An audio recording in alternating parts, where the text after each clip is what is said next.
করতেছি যেটা শরীয়তের মধ্যে নেই, আমি এখন ওই কাজটা শরীয়ত মনে করে করতেছি। যে এরকম ভাবে আমরা 40 করি, এখানে 40 আছে আছে 40 করা কেউ যদি নির্ধারণ করে নেয় যে 40 দিন পরে আমাকে করতেই হবে, আর মানুষ কি দলিল দেয় জানেন? ওই বেঈমানদের মতন আগেকার মতন দলিল দেয়, ক্বালু আসাতিরুল আউয়ালিন, আমরা আমার বাপ দাদাদের দিকে আসছি ওইরকম করে আসি, আর এরা কোথাকার মৌলবি সাহেব কোথা থেকে এসে বলছে যে চলবে না, বলে না এরকম? আল্লাহ রাব্বুল আলামিন বলেন ক্বালু আসাতিরুল আউয়ালিন, বেঈমানরাও এরকম বলতো। আল্লাহর নবী যখন সঠিক দিন পৌঁছাতো তখন তারা বলতো আসাতিরুল আউয়ালিন, নতুন নতুন কথা কোথা থেকে আনছে মৌলবি সাহেবরা, এগুলো নতুন নতুন কথা। আপনি এখন পর্যন্ত একটা কোরআনের আয়াত জানলেন না, একটা হাদিসের অক্ষর জানলেন না, আপনি কেমন করে শরীয়তের ভুল করতে যাচ্ছেন? বলছে আল্লাহর নবী বলেনি বা নতুন নতুন হাদিস, কেমন করে বলবো? তো 40 মানান, বা আপনি যদি ওই রকম ভাবে ওই দোয়াটা 3 দিন পরে যেটা দোয়া হয় 3 দিন পরেও দোয়া করবেন না, 4 দিন পরে হোক, 5 দিন পরে হোক, 1 দিন পরে হোক, ওটাকে নির্ধারণ করে করবেন না, তাহলে দেখবেন ওটা বিদআত হয়ে যাবে।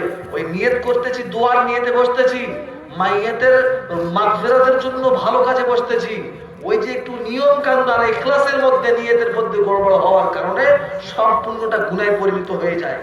আমরা কেউ চাই যে আমাদের আমলটুকু বরবাদ হয়ে যাক? কেউ চাই না আমরা এই আমাদের আমলটুকু কষ্ট করে করতেছি ওটা বরবাদ হয়ে যাক। টাকা পয়সা, অর্থ সম্পদ, সময় দিয়ে আমরা আমল করতেছি, কেন বরবাদ হতে দেব? যে কোনো আমল করব যেটা শরীয়ত নির্ধারণ করেনি, যেরকম নামাজের টাইমগুলো আল্লাহ তাআলা বলে দিয়েছেন এবং এমন কঠোরভাবে নিষেধ করে দিয়েছেন যে তোমরা এই টাইম ছাড়া অন্য টাইমে নামাজ পড়বে না, কাজা করবে না নামাজকে। আর যদি কাজা হয়ে যায় অনেক ইচ্ছাই পরে পূরণ করে দেবে, তার জন্য যে কোনো সময়। ওটা আবার বলেছে যদি তোমার নামাজ কাজা হয়ে যায়, আল্লাহ তাআলা এমনি তো বলেছেন ইন্নাস সালাতা কানাত আলাল মুমিনিনা কিতাবাম মাওকুতা, তোমাদের জন্য নামাজের টাইম নির্ধারণ। এখন যদি অনিচ্ছায় নামাজ কাজা হয়েই যায়, তাহলে এই কাজা নামাজ পড়ার কোনো টাইম নির্ধারণ নেই। কেন টাইম নির্ধারণ নেই?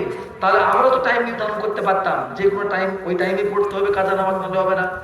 আল্লাহ বলেনি যে যে কোনো সময় পড়ে দেবে, যেহেতু তার আসল টাইম ছিল ওটাই ছাড়া গেছে, তাহলে ওর টাইম দেওয়ার লাভ নেই, ও যে কোনো সময় পড়লেই হয়ে যাবে। তো এইরকম ভাবে যে কোনো শরীয়তের আমল করতে যাব কোনো টাইম নির্ধারণ ছাড়াই, সেইগুলো আমরা আমল করব। মৌলভী সাহেবরা যেইভাবে বলবেন সেইভাবে করবেন, সফলতা পাবেন।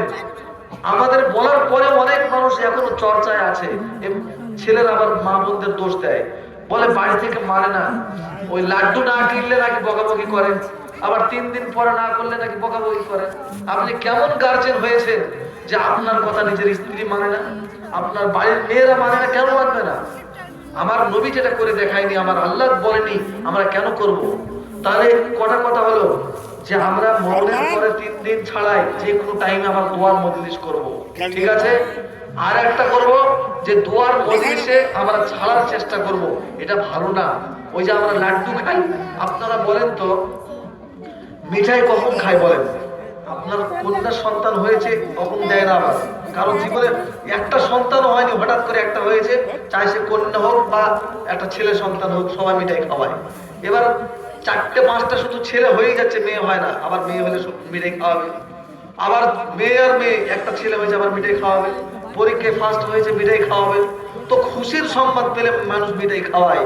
তো আমরা ওখানে যখন ইসালে সাহাবের জন্য বসি, তো কিসের খুশিতে আমরা মিঠাই খাই বলেন? এটা তো বুঝার দরকার না।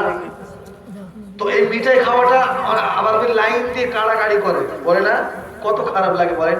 আপনি যখন সদকা খেতে পারবেন না, আপনি যখন যাকাত খেতে পারবেন না, ওগুলো একটা গরিব মানুষের হক, তাহলে আপনি কেন ওটা খাবেন? খাবেন না। দুটো মিঠাই বলেন তো, একটা লাড্ডুর দাম কত? 5 টাকা মাত্র। ওই 5 টাকা আপনার সহ্য হয় না? এখানে দোকান আছে, 5 টাকা বের করে খেয়ে নেন, আপনার মন খেতে যাচ্ছে, বা সবাই ফ্রি খান, আমি খাবো না। আমরা যদি এরকম করি, নিজে নিজে সাবধান হই, কাউকে নিষিদ্ধ না করে, কারো পিছনে উল্টো পাল্টা না বলে, ওরা দিচ্ছে তো পিছনে সমালোচনা করছি, সমালোচনা করতে যাব না কারো। কেউ যদি দেয়, এখন একটা অভ্যাস আস্তে আস্তে ছাড়ে না, আস্তে আস্তে মানে ছাড়ে, একবার তো ছাড়ে না। অনেক মানুষ আছে বলার পরেও করবে। তো সমালোচনা না করে তাকে হিকমতের সাথে আলাদা করে বুঝাবো, ইনশাল্লাহ দেখবেন এর জন্য সবচাইতে ভালো আমল আমি আশা করি যে মা বোনেরা ভালোভাবে পারবে। আপনারা যদি এই একটা খারাপ কাজকে যদি আপনারা আমলের মাধ্যমে যদি এটা আমলে নিয়ে আসতে পারেন, তো দেখবেন এই যে যেরকম ভাবে একটা হাদিস চিন্তা করার জন্য একটা সুন্দর চিন্তা করলে যেরকম 100টা নেকি পাওয়া যায়, এই কাজটা যদি করেন জীবনের মধ্যে সবচাইতে নেকির একটা রাস্তা আপনারা খুলে দিয়ে যাবেন। বুঝতে পেরেছেন? তাহলে এই কটা জিনিস আমরা খেয়াল রাখবো। বিদআতের ব্যাপারে আমার অনেক কথা বলার ছিল, তো বলবো না অতটা, কেন লম্বা বয়ান হয়ে যাবে। তো বিদআত 1 নম্বর ছাড়বো। দ্বিতীয় নম্বর নসিহত হলো, দ্বিতীয় নম্বর নসিহতের নাম হলো, বলবো বলি তাহলে। দ্বিতীয় নম্বর নসিহতের নাম হলো সুদ। বলবো এই জায়গাটায় মৌলভী সাহেব কেন যে হাত দেয়। আর আমি একটা কথা বলি, আমাদের মসজিদও বলি, হ্যাঁ, যে কেউ কোনো যদি আমাদের গ্রামের কোনো ভাই যদি সুদ খেয়ে থাকে, তো আমরা ব্যক্তিগতভাবে তার দিকে ধ্যানটা চলে যায়, কোনো মধ্যে সুদ করে দিবে, এবার ভালো লাগবে, দেখ মনে হয় না এরকম, এবার দিচ্ছে, এবার ভালো লাগছে আমাকে, এরকম না বন্ধু। হাদিসের মধ্যে আল্লাহ নবী এটাও বলছেন, এমন একটা জামানা আসবে যে পৃথিবীর কোনো মানুষ বেঁচে থাকবে না যে সে সুদ থেকে বাঁচতে পারবে।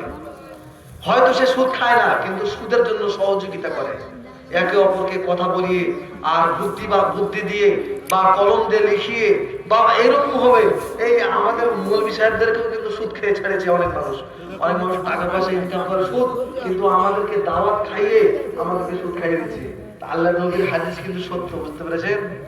সুদের সাথে কেউ বাঁচতে পারবে না, আল্লাহ নবীর হাদিস। তাহলে আমরা যে সমস্ত মানুষগুলো সুদ খায়, আমরা তাদের দিকে আলাদা করে নজর দিয়ে, দৃষ্টি দিয়ে খারাপ নজরে তাকাবো না। আমরা এটাই মনে করবো আমি আমার নিজের জন্য নেব। আল্লাহ